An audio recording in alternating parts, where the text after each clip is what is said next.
Broadcasting from the business capital of the world, this is the Podcast Business News Network. This whole thing is just a wild concept, but it does work for so many people. And I'm talking about sound healing. Sound can heal you. Sound can heal you, really can. For a lot of things that you're dealing with, things that you don't even know that are inside of you, your subconscious. Um, just you just need to feel better, more whole. The energy can get in, the energy generated from the sound. She is Barb Sounds. She's the one that does it all, and she's back with us. Welcome back, Barb. How you doing? Thanks, Steve. I'm doing well. How about you? Very well, very well. Good. And this whole thing, I've learned the energy thing from doing Reiki, where it's kind of the same thing in my mind, different way of doing it, where somebody's using their hands to transfer energy. The energy goes where it needs to go. Same kind of thing with you. The only difference is you're producing sounds, which produce the energy, which heal. That all sound right? Yeah. It's an energy exchange. And I was thinking this morning, before we came on, that if I were to give advice to anybody who is interested in learning how to do sound healing, the first thing to do is to learn how to be an energy healer. And Reiki is the most common way of energy healing. So that was the first thing that I studied, and I went right up to the master's level. And that's how I work, right? It's, being able to sense someone's energy and being able to return, healing energy, and that whole channeling thing we were talking about last week. You can learn all of that in Reiki first, and then you just play around with the instruments and do it that way. So can we play around with the instruments? Sure, we can. I'm going to actually today, it depends on if you want like a little sound bath with the bowls and the chimes and stuff, but what I wanted to do today was to play different sort of combinations of two gongs at the same time. Because when I play like the Tibetan singing bowls at the beginning, they all blend into one sound. You can't tell, by the time they're all vibrating, you can't tell which is which bowl. And the same thing happens with the gong. So I thought we would try that, because then you get a really cool kind of mix of the two. I'm intrigued. I'm curious what this is going to sound like. Let's do it. Okay. Well, if I'm going to play two gongs, I'll probably only play for about 5 minutes, because then we'll have time to talk about it after, if that's okay. Yeah, that'd be great. Yeah, that's good. Okay. Good. I will switch my sound and I'll tell everybody she's switching over to microphones on the other side of her studio, so therefore we can't hear her at the moment as she makes her way over there. There we go. Okay. So, as is best always when you're listening to sound healing, close your eyes and then just let the sounds flow to you and through you. And as I start to play, you can take a couple deep breaths as well, and that just gets the energy kind of moving around a little bit in your body. So I'm going to play a series of 2 different gongs at the same time, and just have a listen to see how it works.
This is switching Video again.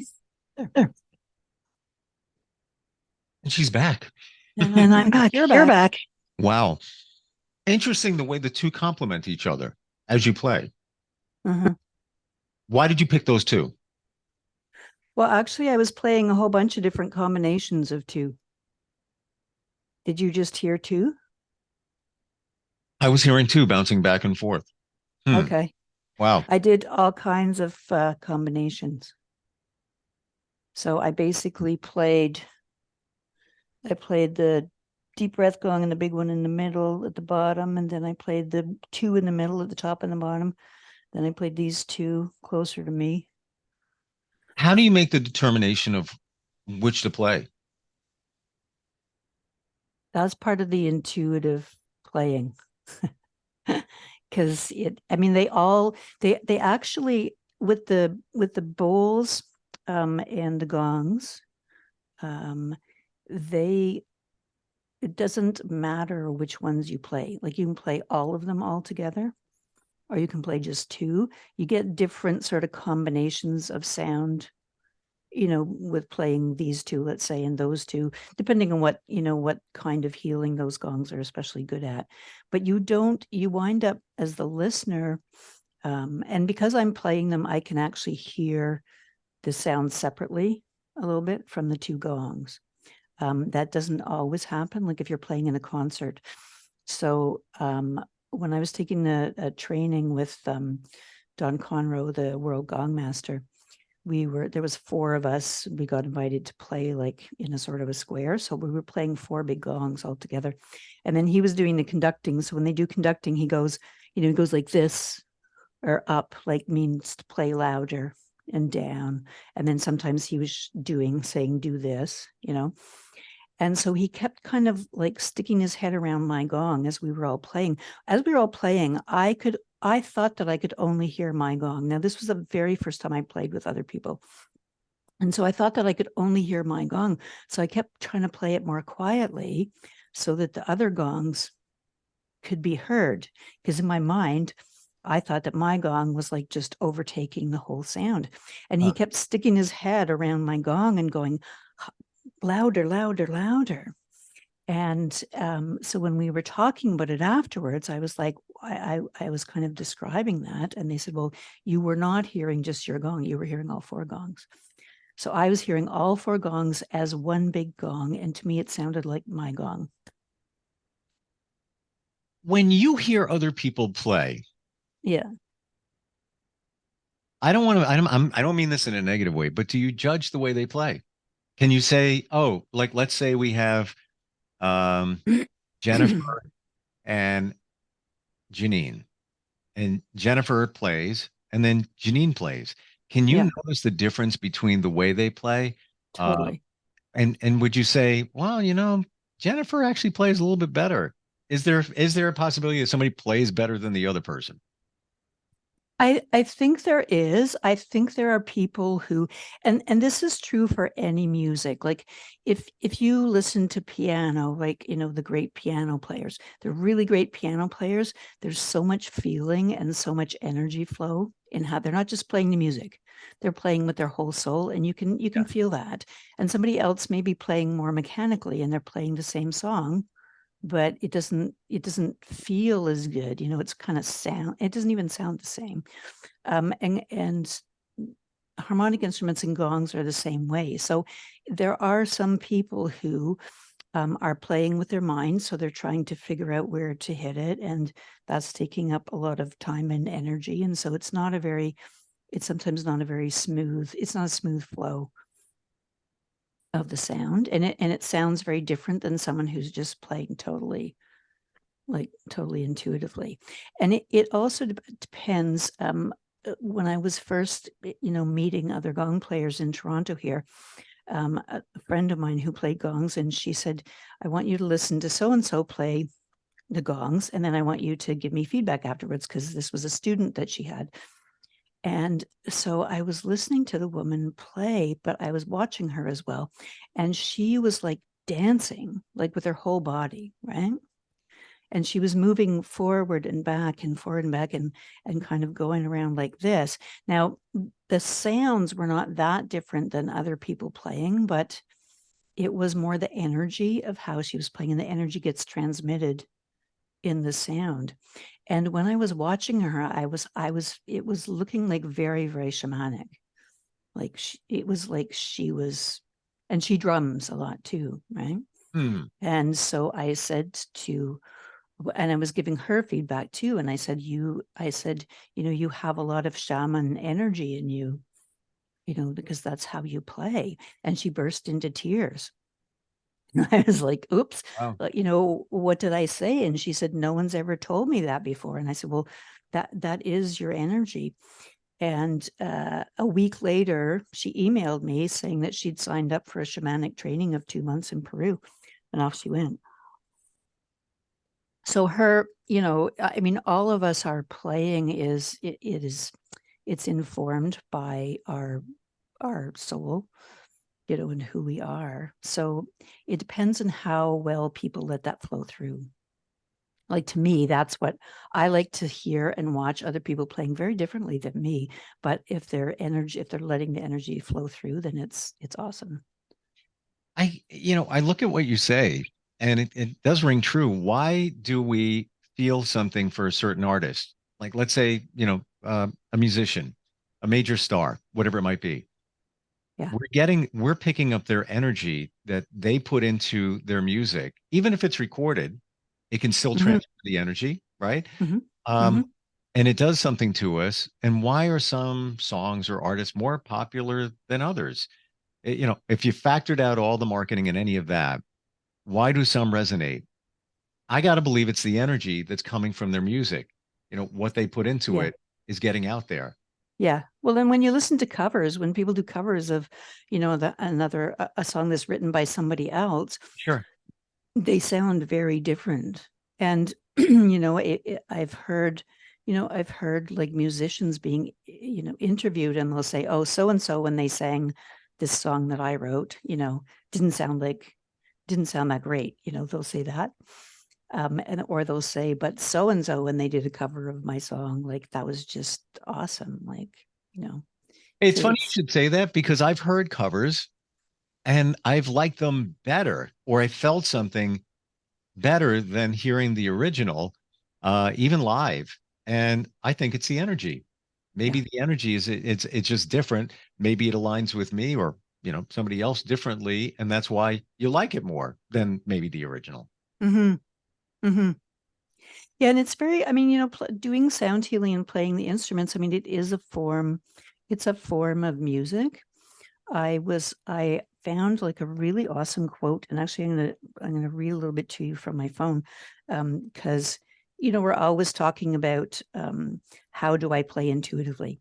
So this was a little comment about jazz, and it says improvised jazz has to be one of the most creative and courageous art forms. Mm. Spontaneous, unrehearsed music, notes happening so fast that the frontal lobe of the brain, the part responsible for decision making, doesn't even have time to join in.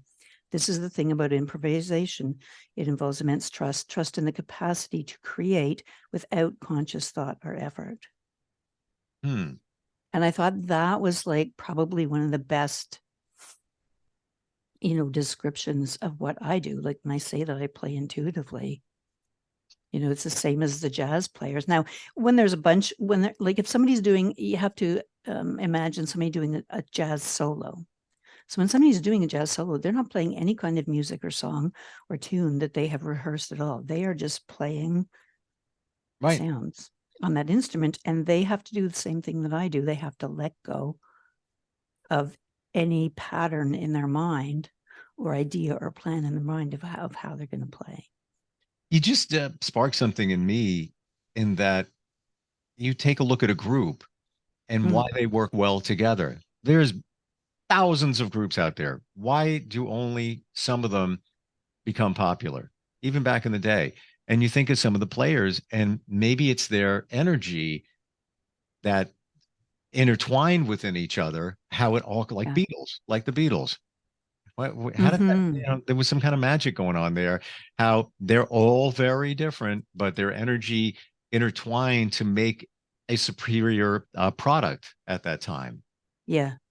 And I think when they were playing, I mean, I actually heard an interview with Paul McCartney recently, and he was talking about how when he and John first met and when they were before, when they were starting to write songs, but they used to play like all day, every day and just have fun. Like they just used to riff off each other, and they weren't actually writing songs.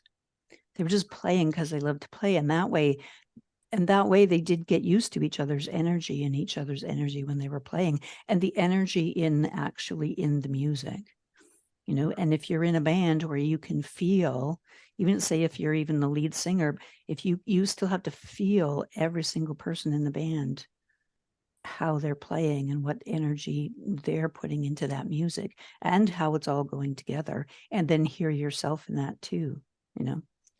So here's a question based on what you do and sound healing. Got just like a minute or two left, but I've always wondered Yep. about this. I thought about it and I forget to ask you. The difference between a recording of somebody playing gongs for sound healing purposes or having somebody do it live for you. Or I think I'm about to answer the question myself because I just hit the word intention. So you've got the same person and they find a recording, a random recording, YouTube, whatever, of bowls being played, gongs being played. Or they seek somebody out that works with them, but isn't it come down to the intention? It does, but it also comes down to the energy. So remember a couple of podcasts ago when I was playing, I played just the same gong and I played it 3 different ways, as if I were playing for someone who was, depressed and someone who had physical pain, and I forget what the other one was. And you could hear how different that gong played, right?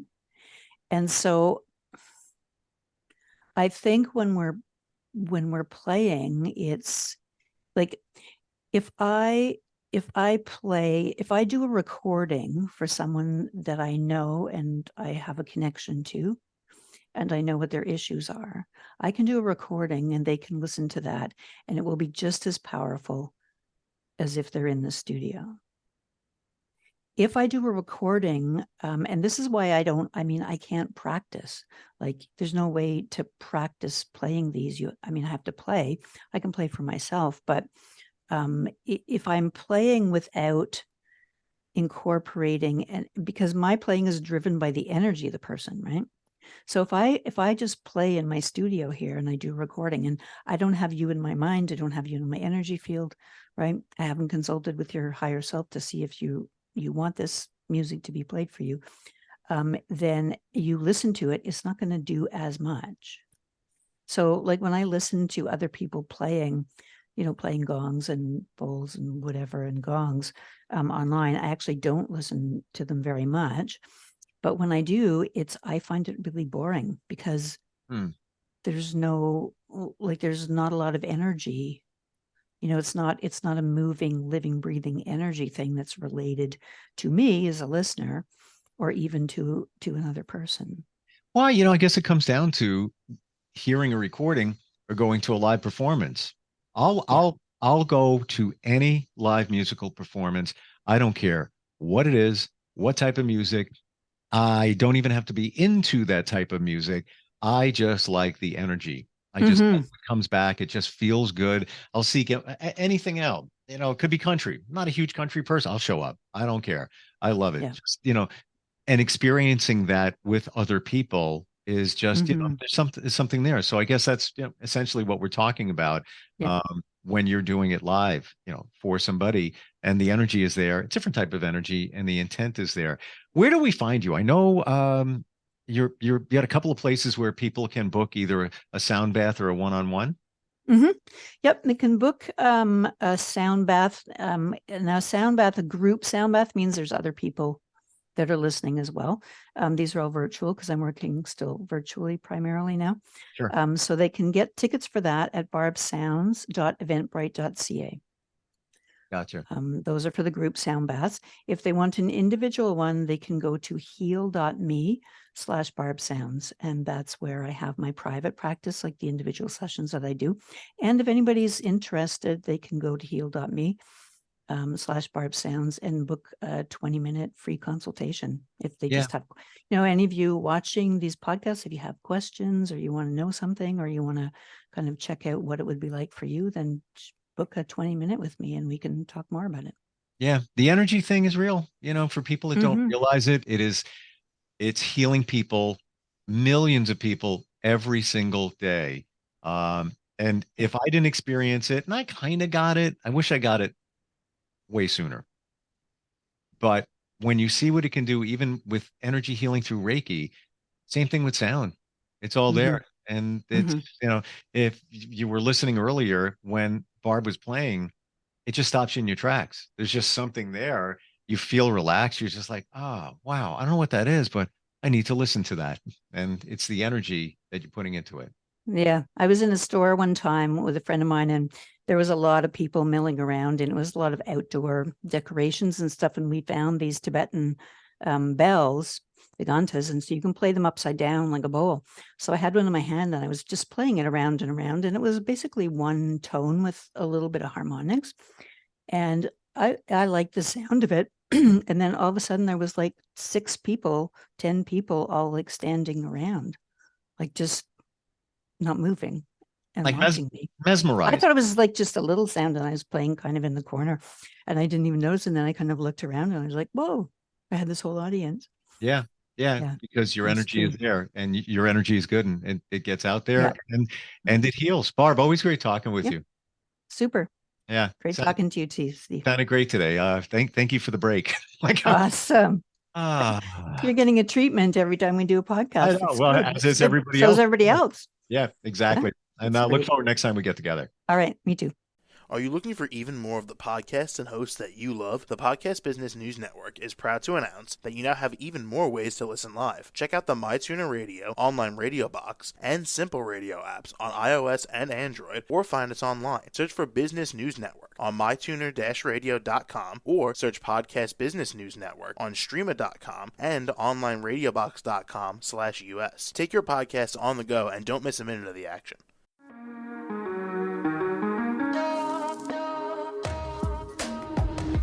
Broadcasting from the business capital of the world, this is the Podcast Business News Network. For nearly 2,000 severely injured veterans, everyday life has become filled with barriers.